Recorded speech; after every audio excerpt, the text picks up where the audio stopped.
औज़ु बिल्लाहि मिनश्शैतानिर्रजीम बिस्मिल्लाहिर्रहमानिर्रहीम। मुअज़्ज़िज़ ख़वातीन व हज़रात, अस्सलामु अलैकुम वरहमतुल्लाहि तआला वबरकातुहू। मैं उम्मीद करता हूँ आप सब हज़रात खैर-ओ-फ़ियत से होंगे। यकीनन अल्लाह करीम हम सब की हिफ़ाज़त फ़रमाए। अल्लाह ताला तमाम उम्मत मुस्लिमों को 100% दीन के मुताबिक ज़िंदगी गुजारने की तौफ़ीक नसीब फ़रमाए। मोहतरम सामाईन, आज की इस वीडियो में मैं आपको बताऊँगा कि आप सूरतुल काफ़िरून से 8 ख़तरनाक बीमारियों का इलाज आप कैसे कर सकते हैं। इससे ज़्यादा की बीमारियों का इलाज भी आप कर सकते हैं, लेकिन जो मैंने इसके ऊपर तजर्बा किया है, जो ख़तरनाक किस्म की बीमारी हैं, जो लोग ये समझते हैं कि ये बीमारियाँ बिल्कुल ठीक नहीं होंगी, ये नामुमकिन है और लाइलाज उनको समझते हैं, तो उसका इलाज आप सूरतुल काफ़िरून और जैतून या सरसों के तेल से आप कैसे कर सकते हैं। मोहतरम सामाईन, अक्सर लोगों का ये मानना होता है, वो ये समझते हैं कि हम किसी भी बीमारी का इलाज हम खुद नहीं कर सकते। तो मोहतरम सामाईन, ये बिल्कुल गलत सोच है। आप अपना इलाज खुद भी कर सकते हैं, चाहे वो आपका रूहानी मसला हो, जिस्मानी मसले का भी इलाज आप किसी डॉक्टर से मशवरा करके आप उसको भी बड़ा आसानी से कर सकते हैं। और ख़ास तौर पर जो रूहानी इलाज होता है, इसके बारे में बड़ा लोग मशहूर कर देते हैं, ये जो कोई मुआलिज या कोई आमिल या कोई पीर साहब इसका इलाज करेगा या कोई कारी साहब करेगा, वरना इसका इलाज कोई नहीं कर सकता। तो मोहतरम सामाईन, ये बात भी बिल्कुल गलत है। आप अपना इलाज अपने चारदीवारी के अंदर, अपने घर के अंदर, अपनी बहनों का, बच्चियों का, बेटियों का, अपने बच्चों का और अपना खुद का इलाज भी आप कर सकते हैं, लेकिन थोड़ी सी इसके अंदर आपने हिम्मत पकड़नी है, अपना एहतियात करना है। और मेरी कोशिश भी यही होती है, जितने मैं वज़ाइफ़ आपके लाता हूँ, कि आप अपना इलाज खुद करना सीख जाएँ। तो मोहतरम सामाईन, सूरतुल काफ़िरून का अगर आप तर्जुमा पढ़ना आपको नसीब हो, आप कभी टाइम निकालें, उर्दू के अंदर या आप अंग्रेज़ी समझते हैं, आप उसके अंदर इसका तर्जुमा पढ़ें, यकीन माने आपके सामने पूरी कायनात उसके अंदर खुल जाएगी। अल्लाह ताला गैर मुस्लिमों से कैसे मुखातिब हो रहे हैं और अल्लाह के नबी सल्लल्लाहु अलैहि वसल्लम उनको कैसे अल्लाह जल्ल शानु का पाक, उनका कलाम, उनका मकाम और उनका जो पैगाम है वो कैसे गैर मुस्लिमों तक पहुँचा रहे हैं और उनको कैसे झंझोड़ रहे हैं। और एंड की जो आयत है, लकुम दीनुकुम वलिय दीन, इसमें तो कमाल ही कर दे, तुम्हें अपना दीन पसंद, हमें अपना दीन पसंद। तो मोहतरम सामाईन, इसके अंदर जो गैर मुस्लिम हैं वो हमेशा के लिए जहन्नुम में जलेंगे और जो मुसलमान हैं उनके लिए जन्नत का वादा है। अगर इसी आयत की तफसीर हम उठाते हैं या इसका तर्जुमा भी पढ़ लेते हैं, तो यकीन माने हमारे ज़िंदगी के काफ़ी सारे मसाइल इसके अंदर हल हो सकते हैं। लेकिन मैं आज जो आपको बताने के लिए बैठा हूँ, आप सबसे पहले अपना जिसका सांस का तकलीफ़ हो, अक्सर सांस की वजह से इंसान बहुत ज़्यादा परेशान होता है, उसके लिए फिर उसने वो क्या नाम है उसको, ऑक्सीजन के लिए भी एक पुर्जा मिलता है वो लगाया होता है, या मुख्तलिफ़ किस्म के दूसरे भी इलाज चल रहे होते हैं। तो मोहतरम सामाईन, जो सांस की प्रॉब्लम है ये भी बहुत बड़ा मसला है, बल्कि अक्सर लोगों की जान भी इससे चली जाती है और इसके लिए बड़े पैसे भी लोग लगाते हैं, लेकिन फिर भी उसका इलाज नहीं मिलता। लेकिन इंशाअल्लाह ताला आज की इस वीडियो में मैं आपको उसका इलाज भी सूरतुल काफ़िरून से बताऊंगा, और बिल्कुल मुख्तसर और बिल्कुल मुफ्त के अंदर।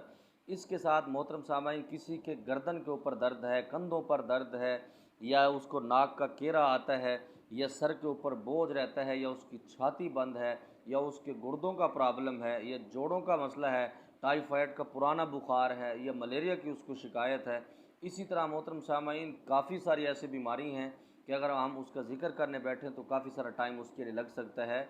मोहतरम सामाईन, मैं अगर इसको यूँ कहूँ कि सूरतुल काफ़िरून से और जैतून या सरसों के तेल से आप मौत के अलावा हर बीमारी का इलाज कर सकते हैं, या ज़ख़म है उनका इलाज इससे आप नहीं कर सकते, बाकी आप हर चीज़ का इलाज इससे कर सकते हैं। चाहे पुराना बुखार है, चाहे किसी को मिर्गी के दौरे पड़ते हैं, या कोई भी ऐसे मामलात हैं। हाँ, अगर इसके अंदर जिन्नात या जादू वाले मरीज़ भी हैं तो वो भी इंशाअल्लाह ताला इस कलामिक पाक की बरकत से और जैतून के पाक तेल से इंशाअल्लाह ताला वो मरीज़ भी ठीक हो सकते हैं। तो मोहतरम सामाईन, इसके लिए आपने क्या करना है, आपने एक अदद जैतून की बोतल ख़रीदनी है। बोतल ख़रीदने के बाद आपने नमाज का वज़ू कर लेना है, अच्छी तरह से अच्छी सी खुशबू लगा लेनी है, और आपको ये सूरत अच्छी तरह से हिफ़्ज़ याद हो तो बहुत बेहतर है, वरना आप इसको नाजरा भी कुरान पाक खोल कर भी इसको आप पढ़ सकते हैं।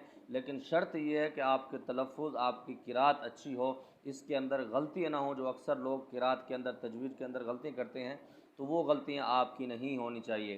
तो सबसे पहले आपने 21 मरतबा दरूद इब्राहीमी पढ़ना है। उसके बाद आपने बिस्मिल्लाह के साथ आपने 21 मरतबा सूरतुल काफिरून मुकम्मल पढ़नी है। फिर आपने एंड पर फिर 21 मरतबा आप दरूद इब्राहीमी पढ़ेंगे। आप ये भी पूछेंगे कारी साहब आप तो 3 दफ़ा बताते थे दरूद पाक, आज आपने 21 मरतबा 21 मरतबा आपने बताया है। तो इसमें भी ख़ास एक सीक्रेट, एक ख़ास राज है, वो इंशाअल्लाह ताला कभी मौका मिला तो मैं आपको बताऊँगा। मोहतरम सामाईन, ये आपने पढ़ने के बाद उसके ऊपर आपने दम कर लेना है। तेल की बोतल का ढक्कन खोल के आपने उसके अंदर 3 दफ़ा फूंक मारनी है। फूंक मारने के बाद आपने उस तेल को अच्छी तरह से हिलाना है। अच्छा, हिलाने के बाद आप छोटा सा जो ड्रापर होते हैं, जो कतरे होते हैं, आप उसके अंदर इस तेल को डाल दें। डालने के बाद आप दोपहर का खाना जब भी वो मरीज़ खाए, चाहे वो जादू वाला मरीज़ है, जिन्नात वाला मरीज़ है, पिरियान वाला मरीज़ है, या उसको दौरे पड़ते हैं, मिर्गी का मसला है, उस पर पट्ठों का दर्द है, या पट्ठों का खिंचाव है, या बाजुकात इंसान का लक का दर्द निकल जाता है, बहुत सारे अमराज ऐसी हैं जो आप परेशान जिसकी वजह से हो जाते हैं, तो वो मरीज़ दोपहर के खाने के बाद 10 मिनट आराम करे। 10 से 15 मिनट अगर उसको नींद नहीं भी आती तो उसने आंखें बंद करनी है। आंखें बंद करने के बाद अपने नाक के अंदर 3 कतरे बिस्मिल्लाहिर्रहमानिर्रहीम पढ़ के इस तरफ डालने हैं। 3 कतरे इस तरफ डालने के बाद उसने 10 से 15 मिनट नीचे तकिया नहीं रखे, वो तेल अपने अंदर जाने दे। उसका जायका हलक के अंदर जाता है, पेट के अंदर जाता है, उसको जाने दे, कोई परवाह उसकी नहीं करनी। इसी तरह फिर उसने 10 से 15 मिनट आराम करने के बाद अपने काम पर चले जाना है। उसको रुमाल वगैरह से साफ़ कर सकता है, अंदर उसको सफाई की ज़रूरत नहीं, क्योंकि उसका जायका असरात उसके अंदर जा चुके होंगे। इसी तरह मोहतरम सामाईन, आपने इस अमल को मुसलसल 11 दिन सिर्फ करना, इसमें नागा नहीं करना। इंशाअल्लाह ताला मैं कसम उठा के भी कह सकता हूँ कि आपके जितने भी जिस्मानी मसले हैं, रूहानी मसले हैं, इंशाअल्लाह ताला इसकी बरकत से ठीक हो जाएंगे। इसी के साथ आपने नमाज की पाबंदी करनी है और हस्ब तौफीक आपने सदका देना है। अच्छा, ये दोपहर के टाइम आपने इसको लगाना है, रात को सोते वक्त फिर आपने इसको लगाना है, और रात को सोते वक्त आपने अपने जो पाँव की तली हैं उस पर हल्का सा मसाज भी करना है। और मोहतरम सामाईन, अगर आप सफ़र पर जा रहे हैं तो आप इस तेल को साथ ले जाइए, और वैसे भी आप इसको अगर ज़िंदगी का मामूल बना लेते हैं, आप उसको 11 दिन अमल करके उसके ऊपर दम करके आप रख लेते हैं, तो इंशाअल्लाह ताला कभी भी किसी वक्त में आपको ये काम आ सकता है। और जो दोपहर का सोने का ख़ास मखसूस टाइम है वो इसलिए है, हज़ूर पाक सल्लल्लाहु ताला अलैहि वसल्लम की हदीस मुबारक भी है, जो लोग दोपहर के खाने के बाद कैलूला फरमाते हैं, कैलूला करते हैं, चंद मिनट की नींद करते हैं या नींद की तरह सो जाते हैं, उनके ऊपर जादू उस दिन असर नहीं करता। तो मोहतरम सामाईन, हमारा असल मसला क्या होता है? जादू होता है या जिन्नात का मसला होता है या शैतान हमें तंग कर रहा होता है? ये जादू, जिन्नात, ये सारी चीज़ें एक ही जगह पर आ जाते हैं, शैतान ये सारी एक ही कैटेगरी में आते हैं। तो जब आप सूरतुल काफिरून का विर्द करते हैं, इसके ऊपर पढ़ते हैं, उसके ऊपर दम करते हैं, आप तेल डालते हैं, तो वो जड़ से ही ख़त्म हो जाता है। तो मोहतरम सामाईन, मुझे उम्मीद है आप इस अमल को ख़ुद भी करेंगे, अपने अजीज़ व अक़ारिब में आप इसको इजाज़त मेरी तरफ़ से आम है। कोई भी मेरी बहन भाई, मेरे बुज़ुर्ग करना चाहें, सबको इजाज़त आम है। अल्लाह करीम हम सब की हिफाज़त फरमाए। चैनल को सब्सक्राइब करने में कोई पाबंदी नहीं है, वीडियो को आप ज़्यादा से ज़्यादा शेयर कर सकते हैं। अल्लाह करीम हम सब की हिफाज़त फरमाए। अल्लाह ताला तमाम उम्मत मुस्लिमा को 100% दीन के मुताबिक ज़िंदगी गुजारने की तौफ़ीक नसीब फरमाए।